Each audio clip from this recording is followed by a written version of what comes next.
नमस्कार। आप सभी को वेलनेस चौपाल में शालिनी दीक्षित का प्यार भरा नमस्ते।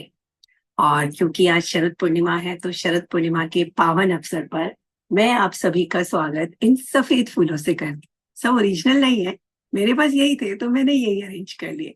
तो मैं भगवान से प्रार्थना करूंगी कि आपका जीवन भी ऐसे ही फूलों की तरह महकता रहे। ये फूल नहीं महक रहे पर फूलों की तरह महकता रहे। नमस्कार। उम्मीद है आप सभी बहुत अच्छे होंगे, खुश होंगे, हैप्पी होंगे।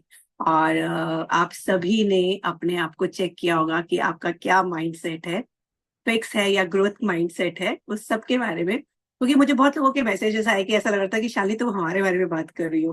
कोई कहता कि तुम किसके बारे में, मैं बोला हम सबके बारे में बात कर रहे थे, क्योंकि हम सभी कहीं ना कहीं किन्हीं किन्हीं चीजों में फिक्स्ड हैं और कहीं ना कहीं चीजों में हम लोग लिबरल हैं। तो ये बात जो हम करते हैं वो हम सब के बारे में करते हैं, हम खुद भी ऐसे ही हैं।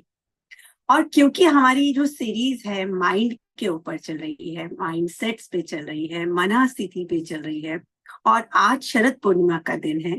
और शरद पूर्णिमा चांद का दिन है, खूबसूरत पूर्णिमा के चांद का दिन है। और चांद जो है हमारी एस्ट्रोलॉजी में मन स्थिति को बतलाता है, हमारे मन को कंट्रोल करता है। क्योंकि ऐसा माना जाता है कि हमारा पूरा जो शरीर है 70% पानी से है, पानी है उसके अंदर। और जो चांद है, जो उसकी जो वो उसके से जो पानी की लहरें डिपेंड करती हैं। आपने हाई टाइड लो टाइड के बारे में सुना होगा। तो जो हमारे मन के उतार चढ़ाव हैं उसको चांद बहुत ज्यादा प्रभावित करता है। तो मुझे लगा कि क्यों ना आज हम पहले चांद और चांद से जुड़े हुए इस बहुत ही पावन त्योहार के बारे में बात करें, जो कि है शरद पूर्णिमा। और जी हाँ, आपने सही देखा, आज मैंने व्हाइट कपड़े पहने हुए हैं। मुझे त्योहार मनाना बहुत पसंद है। मतलब मेरे पूरे फैमिली में, फ्रेंड्स में सबको पता है कि मैं फेस्टिवल्स, जैसे कोई फेस्टिवल आता है तो मेरे अंदर एक अलग ही ऊर्जा आ जाती है, खुशी होती है। मुझे फेस्टिवल्स मनाना क्यों अच्छा लगता है, उसके दो रीजन है। एक तो मुझे तैयार होना बहुत पसंद है। लाइक आपने देखा होगा मैंने सफेद चूड़ियां पहनी है, अच्छे से तैयार हुई हूँ। मैं हमेशा बचपन से ही कोई भी फेस्टिवल होता था तो मैं बहुत अच्छे से तैयार होती हूँ। और अपने घर को भी बहुत, मतलब उस पॉजिटिविटी से भर देती हूँ। सबको बता देती हूँ आज त्योहार है, आज ये करना है, आज ये करना है। तो सब लोग हंसते हैं कि भाई हाँ, मम्मी का त्योहार आ गया, मम्मी बस सब एक अलग ही एनर्जी पे होगी। सेकेंड रीजन है कोई भी फेस्टिवल को मनाने का, क्योंकि मुझे उसके पीछे की स्टोरी, वो क्यों मनाया जाता है, क्या उसका सिग्निफिकेंस है, वो जानने में बहुत बहुत इंटरेस्ट है। तो जैसा कि मैं हमेशा से बहुत इस पर्टिकुलर चीज के लिए मैं बहुत क्वेश्चंस पूछती हूँ, क्योंकि ये मेरे इंटरेस्ट का टॉपिक है। हम नॉर्मली उन्हीं चीजों के क्वेश्चंस पूछते हैं जो हमारे हमारे इंटरेस्ट के टॉपिक होते हैं, जो हमें लगता है कि हमारे लिए जरूरी नहीं, हम सुनते ही नहीं।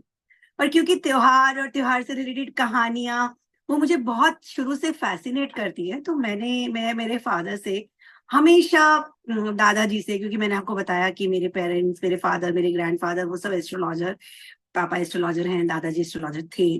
तो हमारे घर में पूजा पाठ और इन सब चीजों की बहुत ज्यादा चर्चा भी होती थी। तो शायद कहीं ना कहीं मेरे सबकॉन्शियस माइंड में वो सब चीजें हैं भी सही। तो मैं दादाजी से जब भी फेस्टिवल के बारे में पूछती थी कि ये फेस्टिवल क्या है, कैसा है, तो वो मुझे हमेशा एक स्टोरी सुनाते थे कि भाई आ, आज के दिन भगवान कृष्ण ने रास की थी गोपियों के साथ, है ना। और आज के दिन जो चांद है अपनी 16 कलाओं से संपूर्ण होता है, इसलिए हम आज के दिन सब लोग मिलकर खीर बनाते हैं और खीर खाते हैं प्रसाद के लिए की तरह। और जब मैं अपने फादर से पूछती थी कि फादर ये क्यों बनता है, पापा ऐसा क्यों है, तो पापा मुझे हमेशा बोलते थे कि हमारे हिंदू रीति रिवाज जितने भी हैं वो सब किसी ना, उन सब के पीछे कोई ना कोई साइंस है, उसके पीछे कोई ना कोई साइंस जुड़ा हुआ है। तो वो मुझे हमेशा उसका एक साइंटिफिक रीजन बताते थे कि हम ये फेस्टिवल क्यों मनाते हैं। तो मुझे बड़ा कॉम्बो मिला है दोनों चीजों का, फेस्टिवल से रिलेटेड धार्मिक कथाओं का और फेस्टिवल से रिलेटेड साइंटिफिक रीजंस का। और फिर उसके साथ मैं उन चीजों में और पढ़ती हूँ, जानती हूँ, समझती हूँ, क्योंकि मुझे समझना और जानना बहुत पसंद है कि ये फेस्टिवल क्यों मनाया जाता है। तो जहां तक बात है शरद पूर्णिमा की, शरद पूर्णिमा ये हिंदुस्तान के हर कोने में मनाया जाता है, हर प्रांत में मनाया जाता है, अलग अलग नामों से मनाया जाता है। लाइक जैसे अभी मैं महाराष्ट्र में आई तो मुझे पता लगा कि यहाँ पे उसको कोजागरी पूर्णिमा कहते हैं। कोजागरी पूर्णिमा का मीन्स होता है, ऐसा मैंने फिर से पढ़ा कि ऐसा क्यों बोलते हैं। तो उन्होंने बताया कि आज के दिन माँ लक्ष्मी रात में भ्रमण करती हैं, हर किसी के घर जाती हैं और पूछती हैं कि क्या तुम जाग रहे हो, जागृत हो, जागरी को जागरी, जागृत हो। और अगर आप जागे हुए हो, आप जागृत हो, तो वो आप पे अपना आशीर्वाद देती हैं, आपको आशीर्वाद प्रदान करती हैं, धन धान्य से आपको परिपूर्ण करती हैं। अब जागे हुए हो और जागृत, इन दो शब्दों में बहुत अंतर है। इस टॉपिक में मैं आपसे बाद में बात करूंगी, क्योंकि आज हम बात कर रहे हैं सिर्फ और सिर्फ शरद पूर्णिमा के बारे में और उसके सिग्निफिकेंस के बारे में।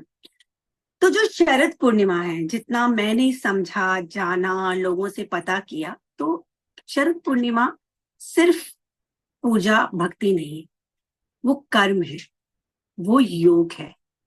शरद पूर्णिमा एक वैराग्य है, मुक्ति है। शरद पूर्णिमा एस्ट्रोलॉजी है। शरद पूर्णिमा प्राकृतिक विज्ञान है। ये सब चीजों में शरद पूर्णिमा का एक बहुत ही विशेष महत्व है। आज के दिन जो चांद है अपने पूर्ण सुंदरता पे होता है, उसके ऊपर इतनी कविताएं लिखी गई हैं, इतनी बातें होती हैं। आज के दिन मेडिटेशन होता है, आज के दिन कहीं जगह महारास होता है। और आज के दिन एस्ट्रोलॉजर्स, आज के दिन को एस्ट्रोलॉजर्स भी बहुत मानते हैं, क्योंकि आज के दिन के चांद का हमारे मन पे बहुत प्रभाव पड़ता है, तो वो एस्ट्रोलॉजिकल रीजंस देते हैं। और नेचुरोपैथी में, हमारे प्राकृतिक विज्ञान में भी एस्ट्रोलॉजी को बहुत बहुत इंपॉर्टेंस दी गई है कि जो प्रकृति है, आज के दिन जब सूरज है, चांद है, वो पृथ्वी के सबसे करीब होता है। और वो अपनी ऊर्जा, जितने भी प्राकृतिक पेड़ हैं, जितने भी चिकित्सीय पेड़ हैं, जो भी हमें हमारे मेडिसिन में हमारे काम आते हैं, तुलसी है, पीपल है, नीम है, और बहुत सी वन लताएं हैं, हर्ब्स हैं, शर्ब्स है, खनिज हैं, उन सब पे वो अपनी रेज डालता है। और वो जो रेज होती है वो इतनी पावरफुल होती है कि वो जिस भी चीज पे पड़ती है, खनिज पे पड़ती है, और पौधों पे पड़ती है, पेड़ों पे पड़ती है, पत्तियों पे पड़ती है, हम पर पड़ती है, तो वो उसमें अलग ही अपना अमृत प्रदान करता है। अपनी सारी गुण जो है चांद के, आज के दिन क्योंकि वो पृथ्वी के इतने करीब होता है, तो उन सब चीजों में उनकी गुणवत्ता कई कई गुना बढ़ जाती है, ऐसा माना जाता है। तो आपने अगर कहानी सुनी होगी, अगर रावण की कहानी सुनी हो, कि रावण आज के दिन, क्योंकि हम सब जानते हैं कि रावण की नाभि में अमृत था, तो वो क्या करता था कि आज के दिन ऐसा माना जाता है कि वो बहुत सारे शीशे, मिरर्स की हेल्प से चांद की सारी ऊर्जा को अपनी नाभि में एकत्रित कर लेता था, उसकी अमृत को खींच लेता था, और उससे वो अमृत को प्राप्त करता था, अपने अमृत को एनर्जाइज करता था। और हर शरद पूर्णिमा वाले दिन रावण ये कार्य करता था। तो आप समझ रहे हैं कि चांद और चांद की आज के दिन और चांद की रेस का हम सब पे, अगर रावण की नाभि पर इतना इफेक्ट पड़ता है उसका, तो हम सबके शरीर पे भी 100% कुछ ना कुछ तो इफेक्ट पड़ता ही होगा। और नेचुरोपैथी में, जैसा कि, अच्छा फिर मैं, क्योंकि मैं हम हमेशा जब शरद पूर्णिमा होती थी तो बचपन में मैं तो, हम लोग खीर बनाते थे और खीर रखते थे रात के चांद की रोशनी में ढक कर, और ध्यान रखते थे कि बिल्ली ना आ जाए, कोई ना आ जाए, तो हमारे हमारे लिए एक खेल हो जाता था। और फिर हम उसको रात भर रखकर दूसरे दिन प्रसाद की तरह खाते थे।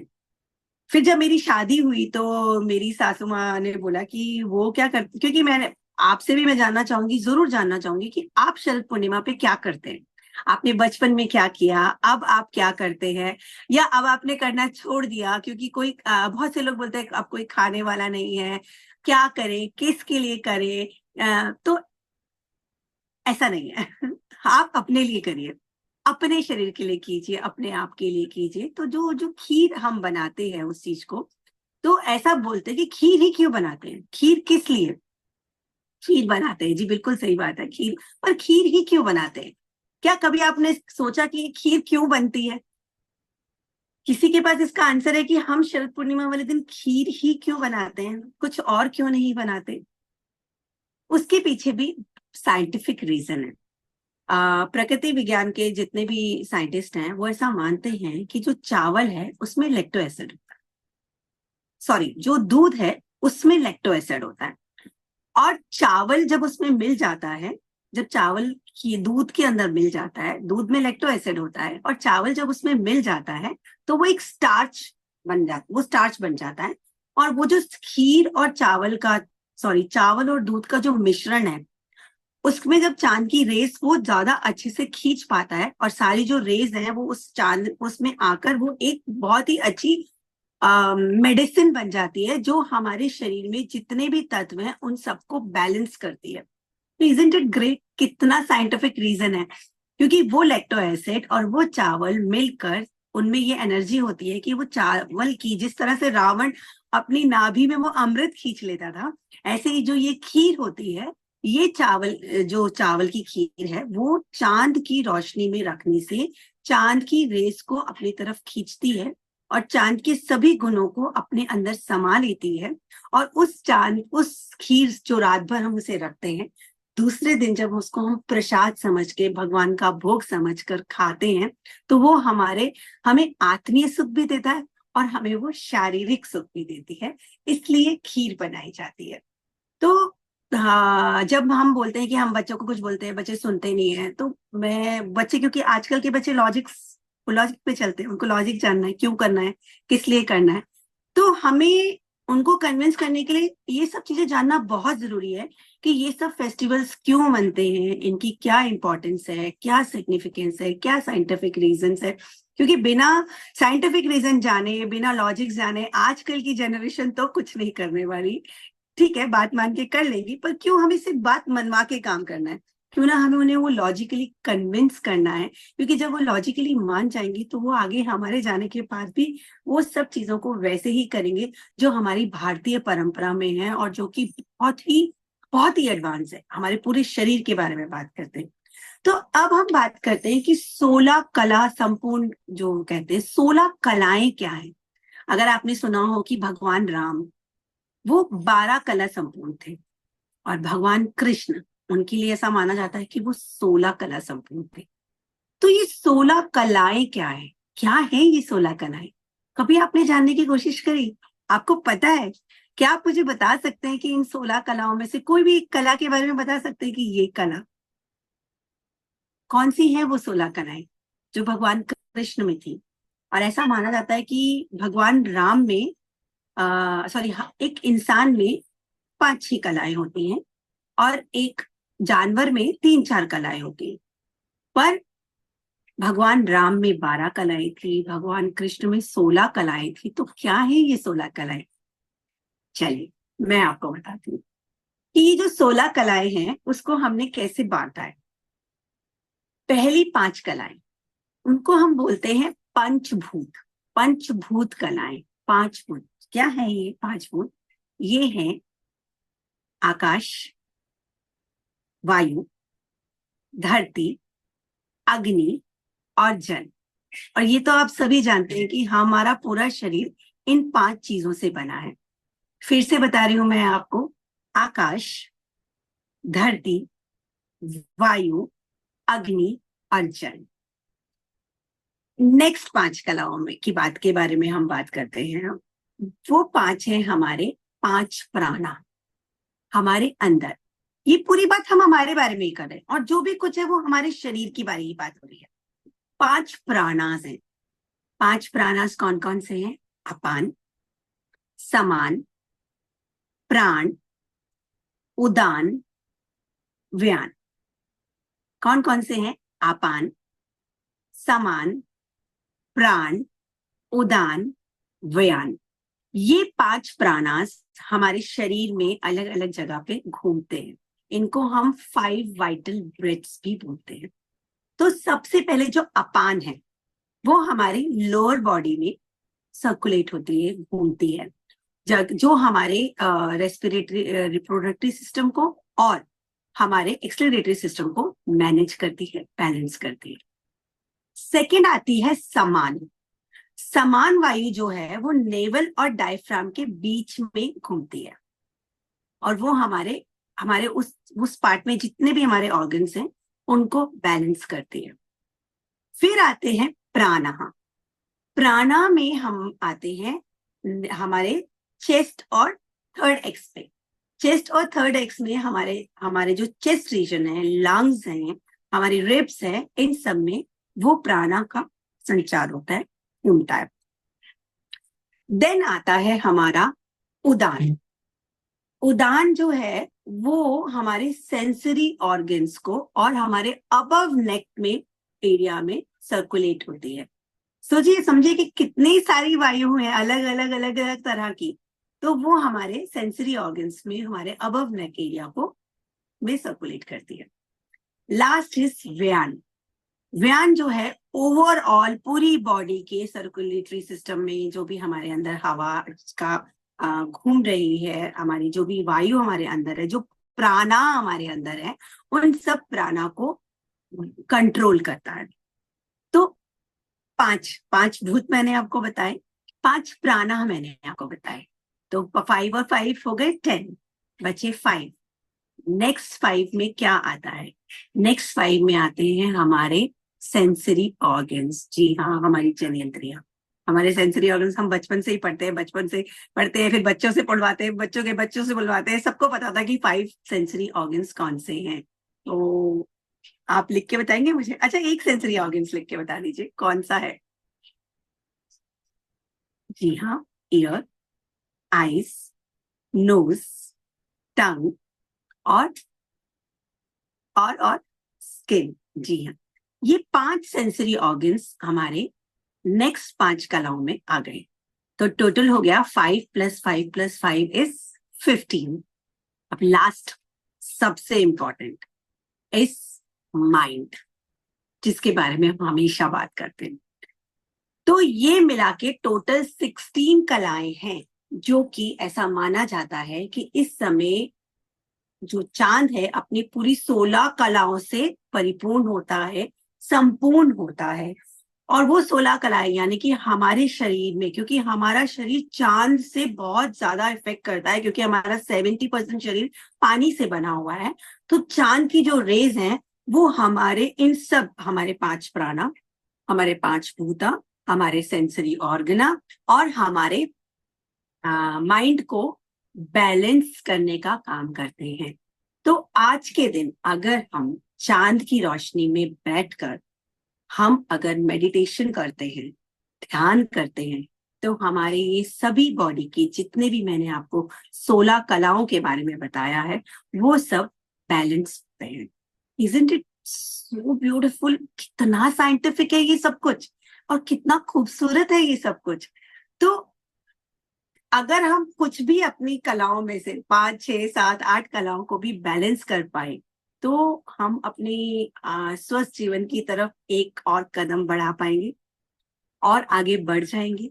तो कहते हैं ना, मतलब प्रकृति, हाँ, मैं बिल्कुल 100% मानती हूँ कि जितने भी हमारे फेस्टिवल्स हैं किसी ना किसी साइंस से जुड़े हुए हैं, हमारी प्रकृति से जुड़े हुए हैं, हमारे शरीर से जुड़े हुए हैं। ऐसा बोला जाता है, यथा पिंडे तथा ब्रह्मांडे, यथा पिंडे तथा ब्रह्मांडे मीन्स जहां हमारा पिंड है वही ब्रह्मांड है। तो हमारा पिंड यानी हमारा शरीर, जहां हमारा पिंड है वही ब्रह्मांड है। तो इसी ब्रह्मांड के आसपास हमें हमें इसी को शुद्ध बनाना है, स्वस्थ बनाना है, अपने शरीर को समझना। मैं तो कई बार सोचती हूँ कि मैं इतनी बड़ी हो गई, मेरे को अपने शरीर के बारे में ये सब बातें पता ही नहीं है, और कितना कुछ है, मतलब कितनी चीजें हैं जो सीक्रेट हैं, जो अभी तक हमें मालूम ही नहीं है। और शरद पूर्णिमा के दिन, शरद पूर्णिमा के दिन हमेशा एक मंत्र हमेशा मेरे पापा बोला करते थे, और मैं भी बोलती हूँ, दैट इज भगवान पिता रात्रि। भगवान पिता रात्रि शरदो फूले मल्लिका। भगवान पिता रात्रि शरदो फूले मल्लिका, विक्षरंतु मनहा चक्रे योग माया मुपाश्रिता।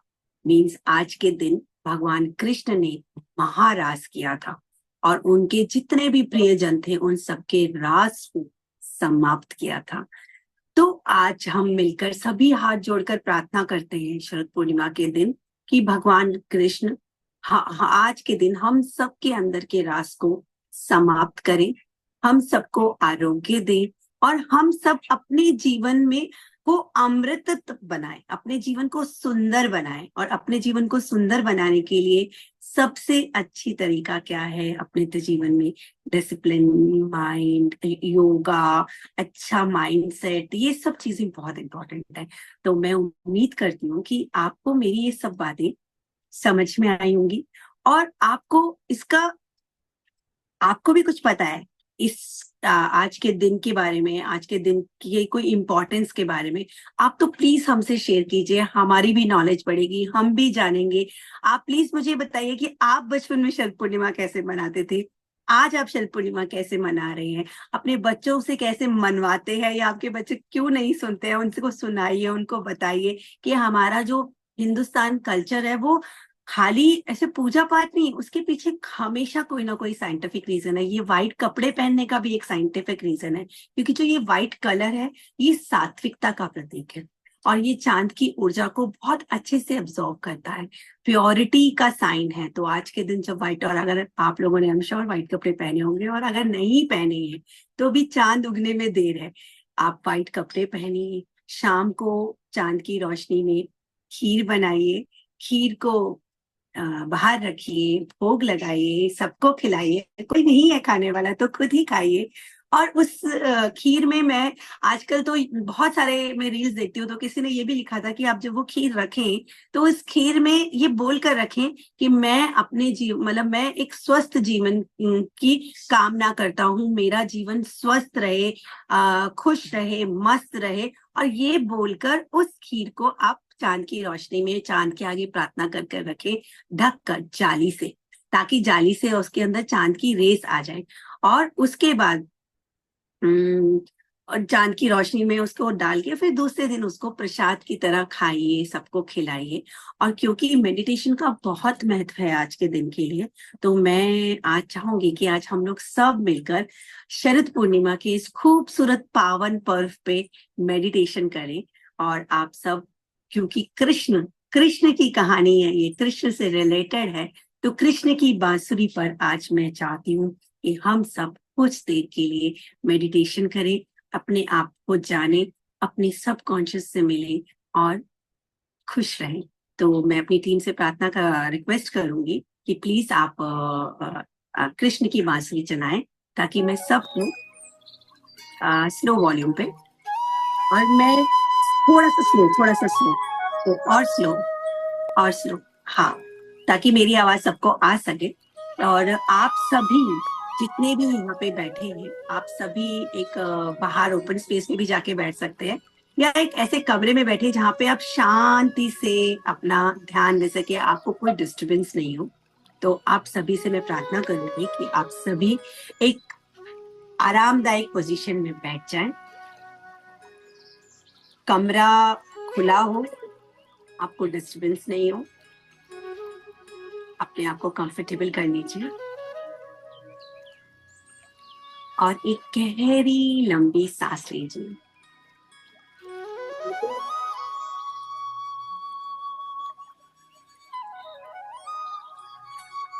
और सांस को छोड़ते हुए अपनी आंखों को बंद कर लीजिए।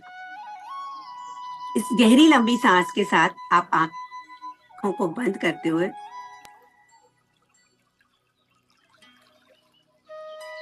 सांस को छोड़िए।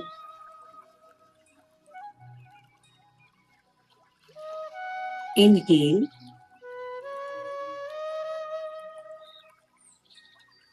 एक्सेल,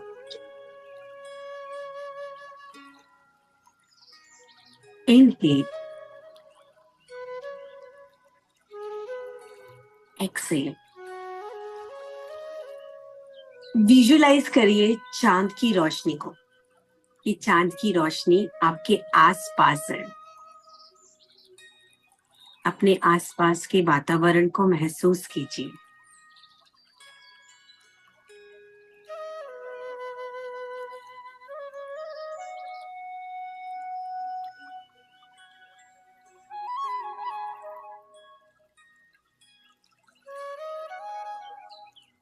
चांद की ठंडक को महसूस कीजिए।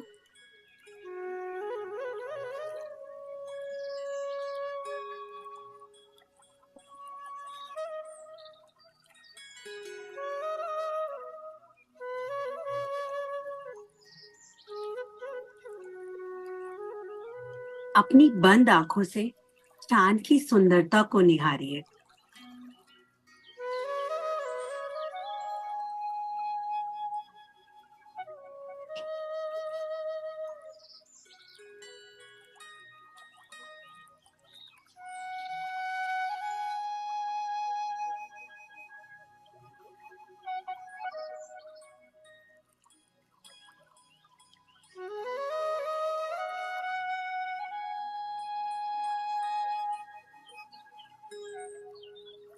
चांद की मुस्कुराहट को देखकर अपने चेहरे पर मुस्कुराहट लेकर आए।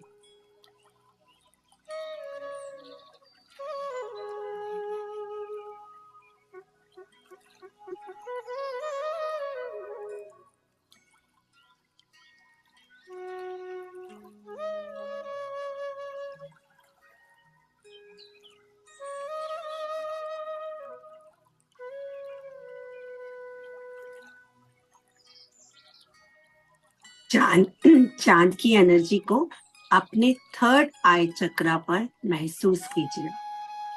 थर्ड आई चक्रा मीन्स आपकी दोनों आईब्रोज के बीच में के मध्य स्थान पर उसे कैद कर लीजिए।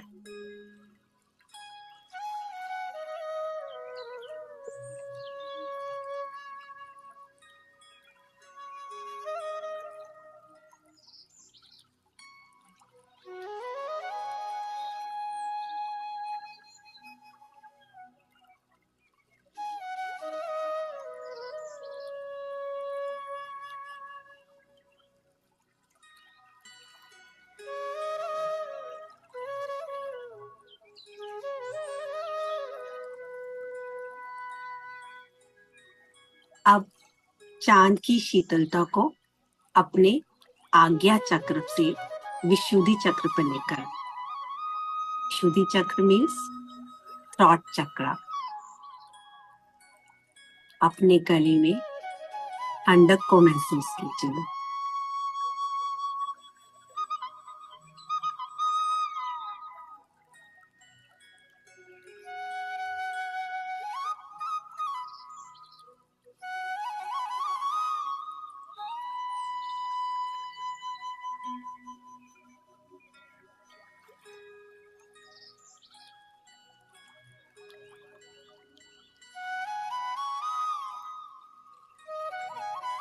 अब धीरे धीरे विशुद्धि चक्र से उस आप महसूस कीजिए कि चांद की वो ठंडक, वो शीतलता, वो रोशनी धीरे धीरे आपके हृदय चक्र की तरफ आ रही है। हृदय प्रेम का प्रतीक। अपने हृदय में प्रेम के भाव को महसूस कीजिए।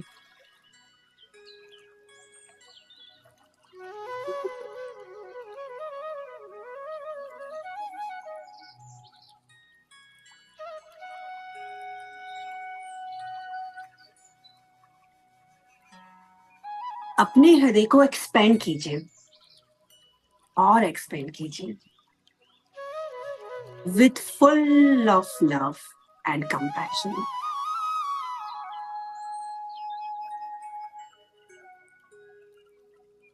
जैसे कृष्ण सबसे प्रेम करते हैं, उसने उन्होंने सबसे प्रेम करना सिखाया। चांद की चांदनी ये नहीं देखती कि कौन छोटा है कौन बड़ा, वो प्रेम से सब पर अपनी चांदनी दिखाता है। आप भी उसी प्रेम भाव के साथ, उसी प्रेम में भरपूर होकर अपने प्रियजनों को याद कीजिए।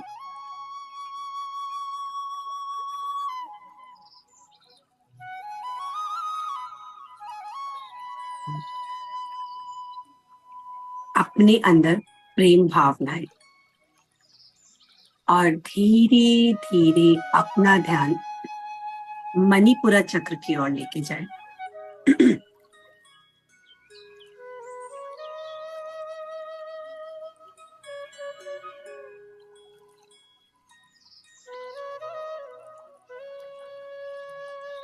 अपने अंदर स्वीकार भाव को उत्पन्न कीजिए। हर स्थिति को स्वीकार करें।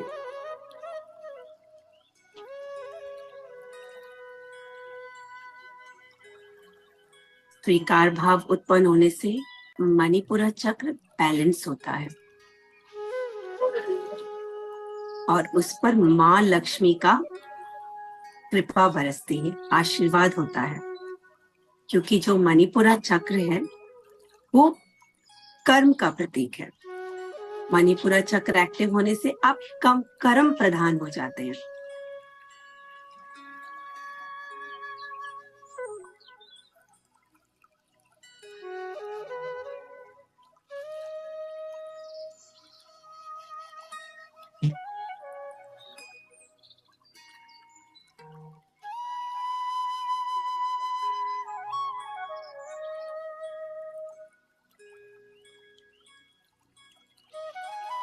अब धीरे धीरे ये एनर्जी आपके स्वाधिष्ठान चक्र में प्रवेश कर रही है।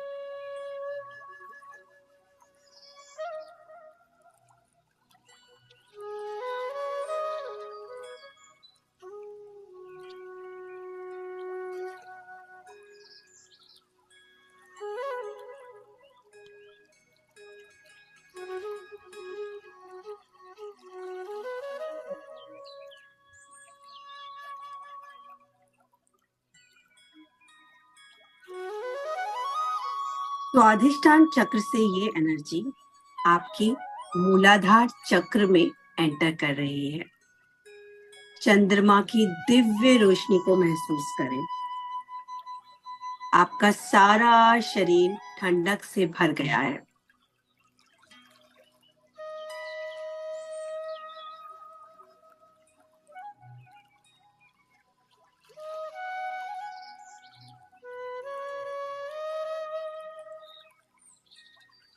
मूलाधार में ये अद्भुत एनर्जी धीरे धीरे वहां से चल के आपके पैरों की ओर जा रही है।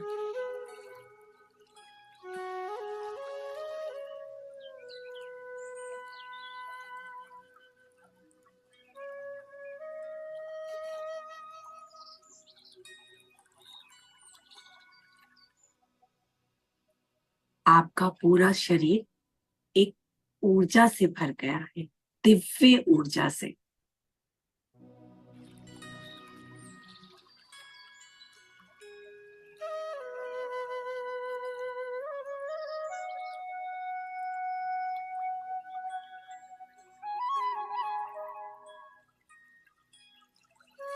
बहत्तर हजार नाड़ियां जो कि हमारे शरीर में, उन सब में एक ऊर्जा का प्रवाह हो रहा है। तीन, कि हमारी तीनों प्रवृत्तियां, वात, कफ, पित्त, सब बैलेंस हो रहा है।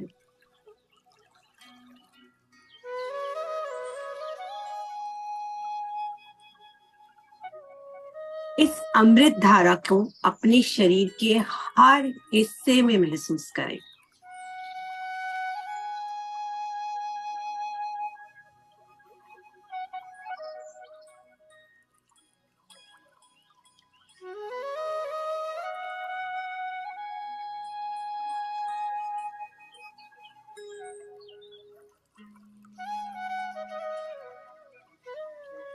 आपका मन आनंद से भर गया है। अब आप अपना ध्यान हार्ट चक्रा पे लेकर आए।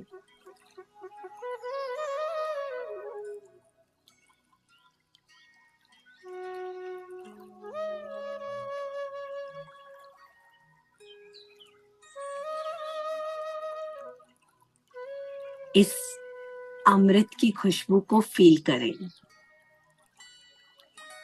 इस ठंडी हवा को फील करें।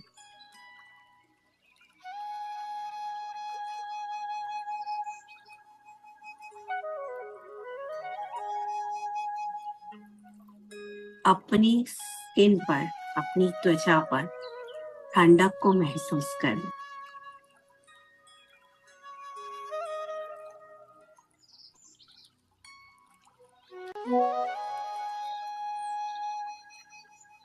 धीरे धीरे अपना मुंह खोलकर जुबान पर इसकी ठंडक को महसूस करें, अनुभव करें कि आपकी पांचों इंद्रियां सक्रिय हो गई हैं। आपका मन बेहद प्रसन्न है, आप बहुत खुश हैं।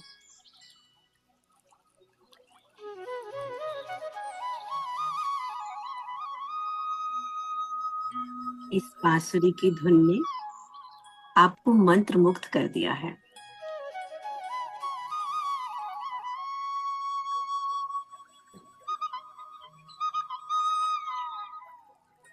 आप रिलैक्स हो गए। Relax, relax, relax.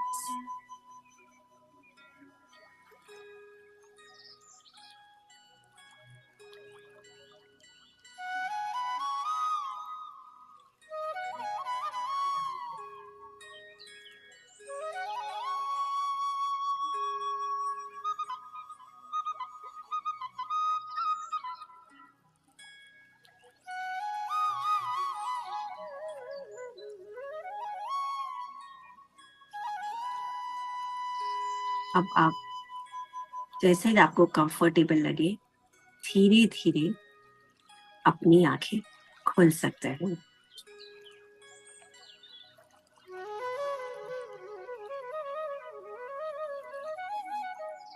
मुझे उम्मीद है कि आपको ये मेडिटेशन अच्छा लगा होगा और आपको आज रात को चंद्रमा की रोशनी में इस खूबसूरत से मेडिटेशन को बांसुरी की धुन पर फिर से जरूर करना है।